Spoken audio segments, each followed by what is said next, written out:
Hello, this is Nick. Welcome to another episode of Talking Politics. With me tonight, I have another person by the name of Nick. My name is Nick, and I'd like to introduce you to another guy named Nick, who just happens to be my cousin. I'm a Republican. Nick just happens to be a Republican, which kind of baffles me a little bit. I had no idea in the beginning.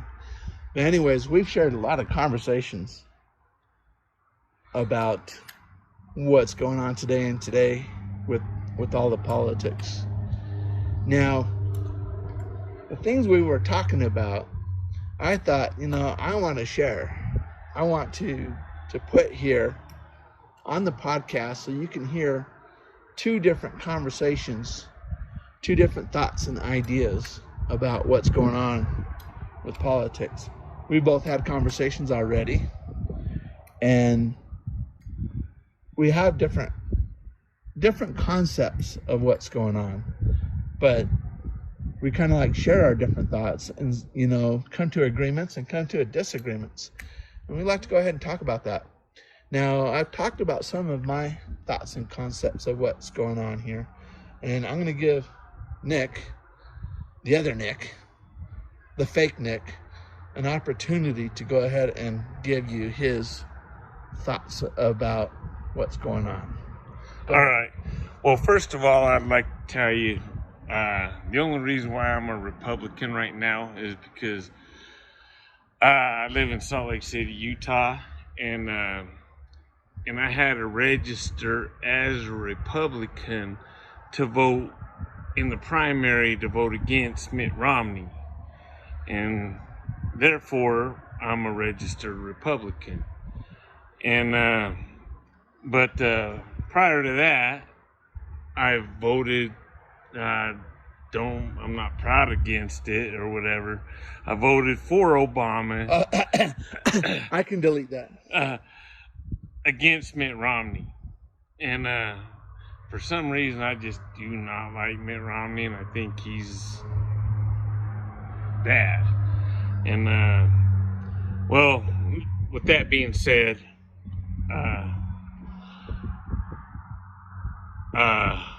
I'm just a patriotic American. I served in the United States Navy, and I'm a proud waving patriotic American.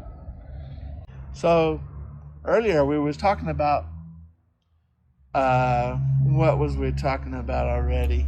Now, we both had a couple of beers. I hope you don't mind. We were just chilling, relaxing, and I thought, you know what? I'm going to put this on here. But we were talking about what's going on with the corruption with the Republicans. Now, I'm going to start off with a little bit, and then I'm going to have Nick, or Eric, also, Nick Eric, go ahead and give his thoughts on this. Now, one thing I shared with Nick was that it started off, I believe, with Trump Jr. I call him Jr. I've mentioned that before in my other podcasts.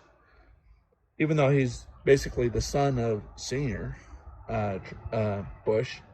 Did I say Trump? Anyways, so Bush Jr., that I call, he was spying on United States citizens. This is immediately right after the fall of the Twin Towers. All of a sudden, it was all over the news clear back then. Some of you, if you're too young, you're not going to know about this. This is why the Democrats love you right now, is because you're not familiar with all the stuff that has happened in the past. But anyways, Bush Jr. basically spied on a lot of U.S. citizens. It was all over the news clear back then. A lot of the older people today pretty much know this and understand that they were going through, basically, if you went to the library and checked out a book, the government knew about it. They were looking into what you were doing. If you had emails, I can't remember if we had emails back then, Bush Jr., but eventually everybody knew about all this kind of stuff. And so when this kind of stuff broke out, there was the next election, and that is when Obama came into the picture. Obama came into the picture, and he criticized Bush Jr. for spying on U.S. citizens. He said that when he would get into office, he was going to stop that. He was not going to do that anymore, and he thought it was wrong, it was horrible, and all this kind of stuff. And I made mention of this in another podcast. But anyways, Obama promised that he would stop that. Well, anyways, Obama won. I'm sure a lot of you already know. Obama won, and then eventually Obama actually quadrupled that spying on United States citizens program. He started spying more on U.S. citizens. Eventually, that led to spying on political rivals.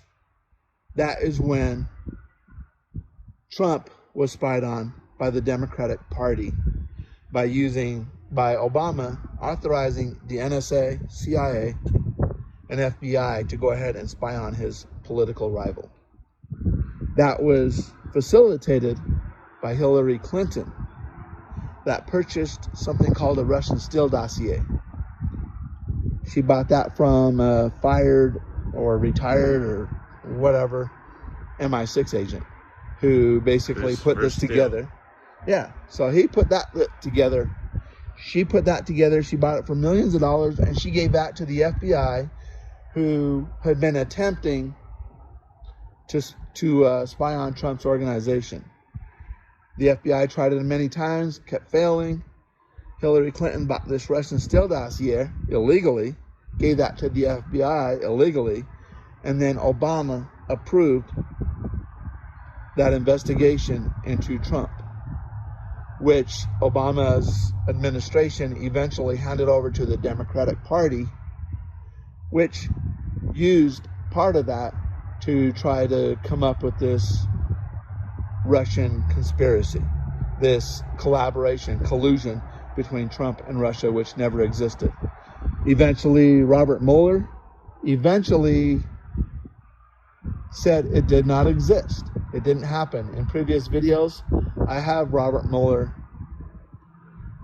telling Congress that he did not author, that there was no evidence of a Russian collusion. So that said, what Nick Eric is going to do is he's going to go ahead and give his thoughts and ideas from there. So with Obama spying on his political rival. All right, go ahead. Well, first off, my beliefs is everything started off with Bush 1. You know, Bush 1, he's really the first that you started hearing about the New World Order. You know, New World Order, this and that and everything. And then it came to pass, you know, he was a 4-year president and everything. But he was more deep state and everything. And then the Clintons got in. Then once the Clintons got in, then they had their spurs in the cow, or so to speak, or whatever, you know. Then and from there, it doesn't matter if it's Republican or Democrat or whatever, you know, we got this 2020 agenda, you know, and 2030 agenda, and the 2030 agenda is wow. I recommend anybody out there look into the 2030 agenda.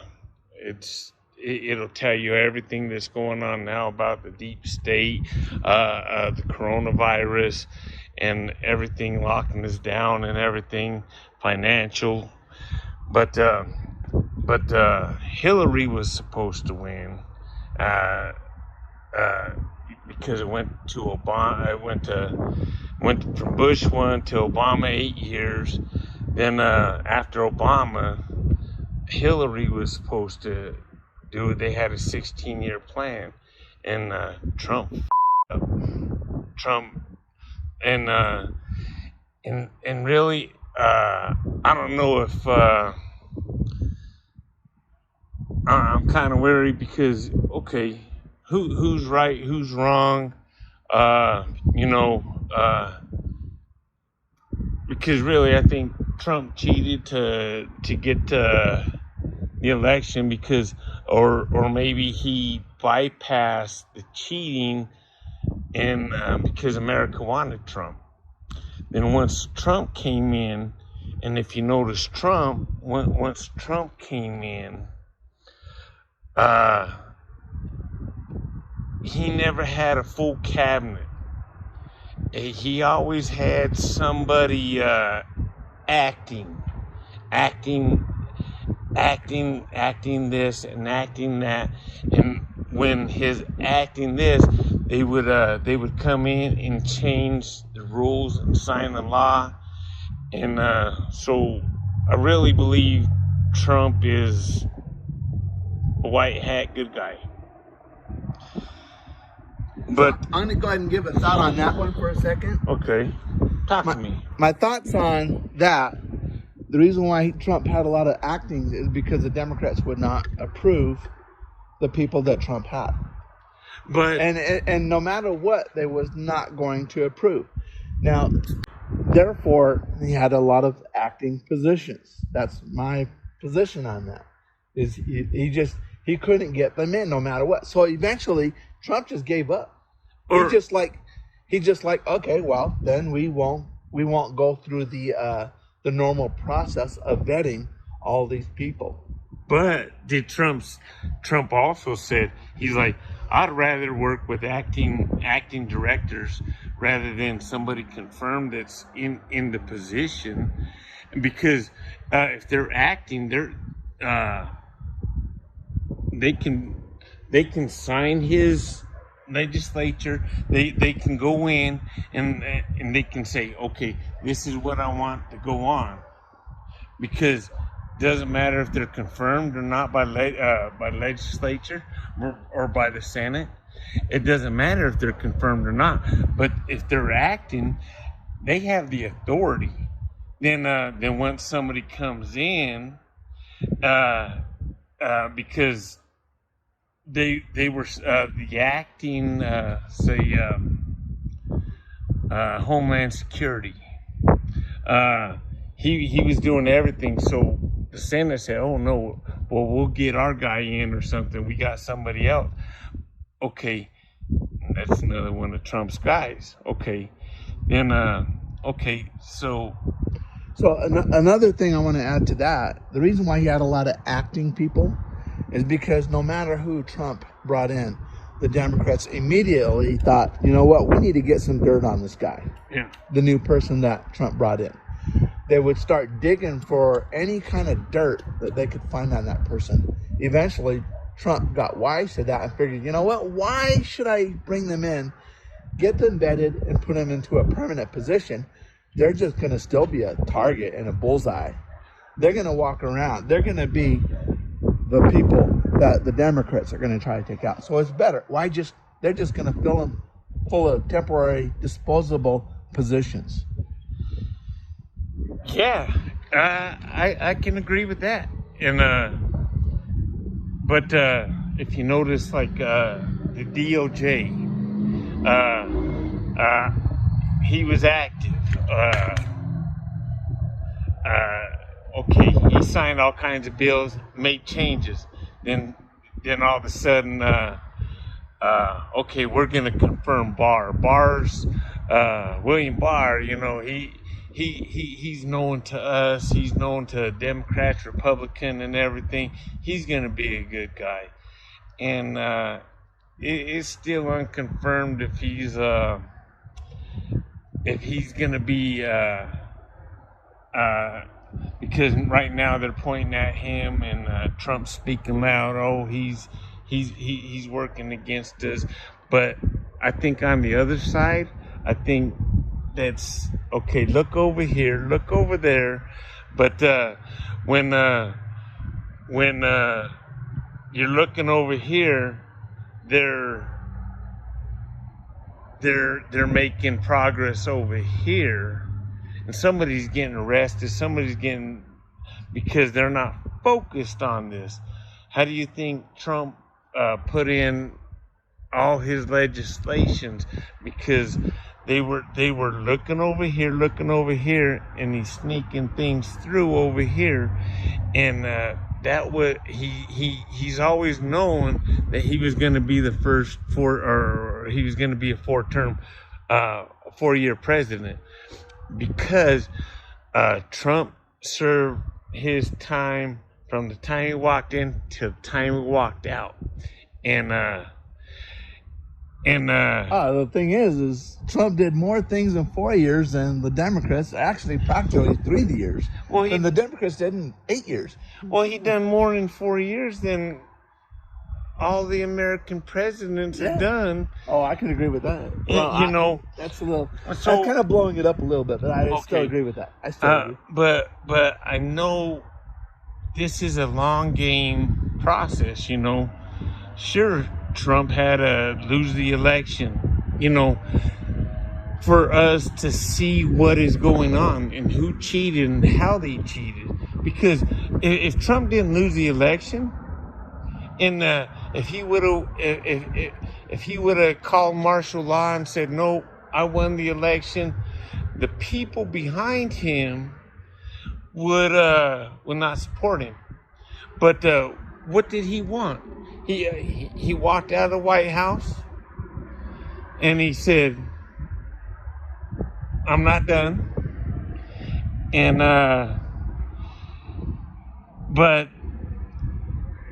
he's still the president. And no, in my thing, okay, Joe Biden went to Pennsylvania the other day, and he had thousands of people on his route, on his motorcade, but they were all flying Trump flags and fingers, and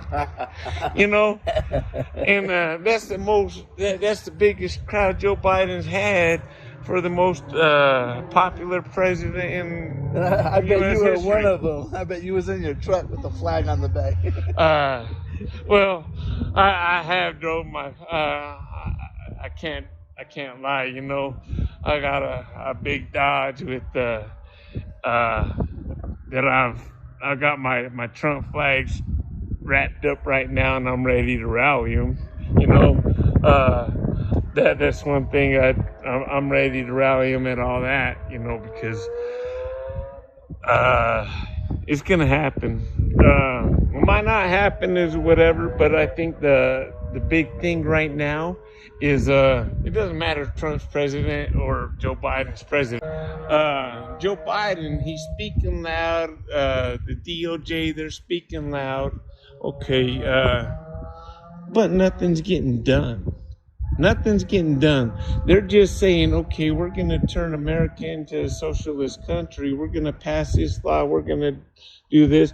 But so far, nothing has been done.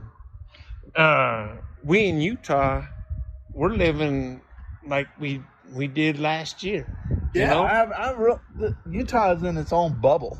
Yeah. And here's an example. When school district, and I talked about this in another video, when the school district here started up, we normally start up in August, and we started up in September. Meanwhile, all these other states across the country, they haven't even started up yet, and they're worried, and they're just that and the other. I was like, it's not that much of a big deal. We started up a long time ago, and we really don't have that many problems. You just have to clean up after yourselves. I am a person who does not mind wearing a mask. I am anti-vaccination. I don't like that, and I've talked about that in the other videos. However, I'm anti-mask. I'm anti-vax. And I'm a smoker too. And I'm going to ask y'all right now. I've been asking this same question for 6 months to everybody I've come across. I'm a smoker. I haven't had, knock on wood, I haven't had no COVID. I haven't had this and that. And everybody that I talk to, that I go out and have a smoke with, I ask them, you know anybody who smokes who's had COVID? and I get a strange look, and it's like, no, I don't. Now, Utah has had, I'm going to say, we fared out very well during this. Every other day we keep hearing, every other minute we keep hearing about Florida. But Utah has been pretty quiet. It's like we're in the backyard of the United States. Sometimes it's like we're in our own bubble. And so, yeah, I agree with that. Yeah, and so, I think I'll edit this out. we're recording a podcast. But it's okay. I can edit this part out. If you want to add something, that's okay. Okay. Okay. But I think our governor's he's good. He's old good hometown boy and everything, and he's not loud like Ron DeSantis. He just says, no, we're not going to practice that, and he just leaves it at that and puts it in a memo, and that's where he's at, and I'm like so thankful, we can walk around, we're open, our economy's booming. The only thing we're starting to do is we're starting to run shortages in supplies. So here's the thing that I noticed, and I kind of like touched up in a couple other videos. But that thing is that before the pandemic started, our economy was doing awesome.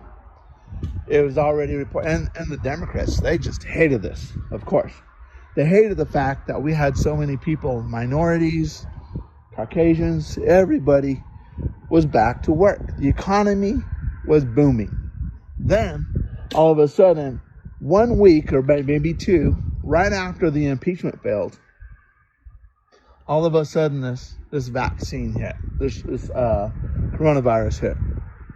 And all of a sudden, the Democrats are calling for the shutdown of all businesses across the United States. So millions of people all across the United States lost their jobs, left and right. Many people. This guy that I'm talking to did not lose his job. He'll never lose his job. He'll be in his grave still working. But the thing is, a lot of people lost their jobs. Now, when all of a sudden, lo and behold, Trump comes up with this vaccination program called Operation Warp Speed, which I talked about in other videos. Operation Warp Speed brings the vaccination to this thing. Now, the Democrats probably, I want to say they bribed the pharmaceutical companies to wait until they got in, and then they probably have kickbacks. I really don't know. I don't have any secret sources, but I'm guessing that the Democrats probably bribed the pharmaceutical companies to wait until Trump was out. Until Trump was out, and they released the vaccine. Biden was in. Yeah. Now, all of a sudden, Biden's in. We released the vaccine. Biden is basically saying, you guys, help us here, that kind of stuff. People are going back to work. Now, Biden is trying to say that he's created more jobs than any other president in the last 40 years. I'm like, that's completely garbage. The jobs are already there. People are just going back to work. And I've said that in another video. And that's just the way it is. People are just going back to work. He didn't create not one single new job. Maybe people changed jobs. I think they created unemployment. I think he's created a higher unemployment just because he wants to pay people not to go back to work. But as over here in Utah, we got two signs. We got help wanted and construction. Construction zone ahead. Now, Democrats have been really good at this part for decades, not just recently, for decades. Democrats are well known for putting people on welfare and making people